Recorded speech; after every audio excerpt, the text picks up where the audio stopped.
We can criticize and have criticized Veer Das when he went out and delivered a piece on how he lives in two Indias. But here I beg to differ. We indeed live in two Indias. One part of India is hardworking, which dedicates its time in earning its livelihood and contributing to the growth of the nation. The other class comprises the wine-sipping intellectuals who discuss problems of India while sitting in AC rooms. But wait, why do I need to make such differentiation when I literally hate to draw such lines? It is because India has not been able to resurrect to full stature for a very long time due to these elites. Despite constant efforts by Prime Ministers like Atal Bihari Vajpayee and Narendra Modi to show India's might on the global stage, the Western nations still perceived India as a third world nation. However, the perception has drastically transformed post-Russia-Ukraine crisis.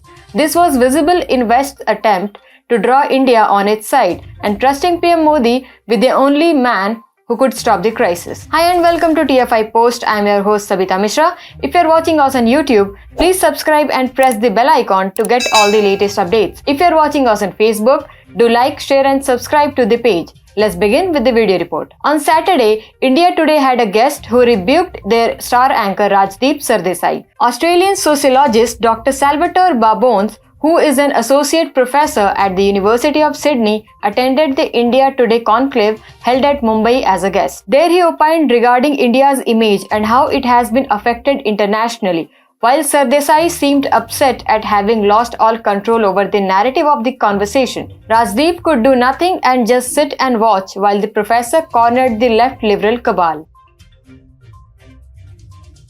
Rajdeep Sardesai in the interview said that the international sphere looks at India with the Modi prism, that India is currently being governed by a right-wing nationalist populist leader, and that decides the India's image. The professor responded negatively to the comment and said that the international organizations are not biased. Rather, they look at India through the eyes of intellectual class, which happens to be anti-India. He said, India's intellectual class is anti-India. There is also a class of society who is anti-Modi and anti-BJP, not as an individual. The professor emphasized how India's class, which is sitting in academia, universities, and mainstream media, have towed an anti-India line in order to oppose Prime Minister Narendra Modi. The professor called the criticism directed at the Modi government baseless, as he emphasized that the aspects on which the criticism is based is never going to change. He had put some simple questions in the conclave, to which no one from the left liberal cabal has an answer, not even Sardesai. He asked, suppose that the UPA government comes into power, is it going to take down the Ram Mandir?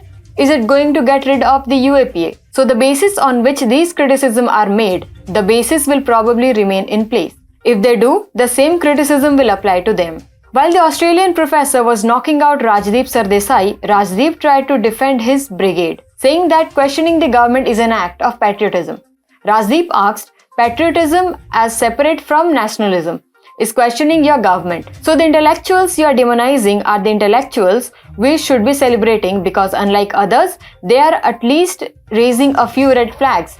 This is India's greatness. Why not celebrate these instead of calling them anti-India? To which professor responded by saying that India has problems and activists, journalists and intellectuals absolutely have a role to call out the problems. But the problem is that they allow internationally to color the overall evaluation of this system. He retreated that India is not a fascist country and that it is being wrongly portrayed as a fascist state by the global media, courtesy to India's own intellectual class. However, we don't need to worry as the Modi government is taking care of the same.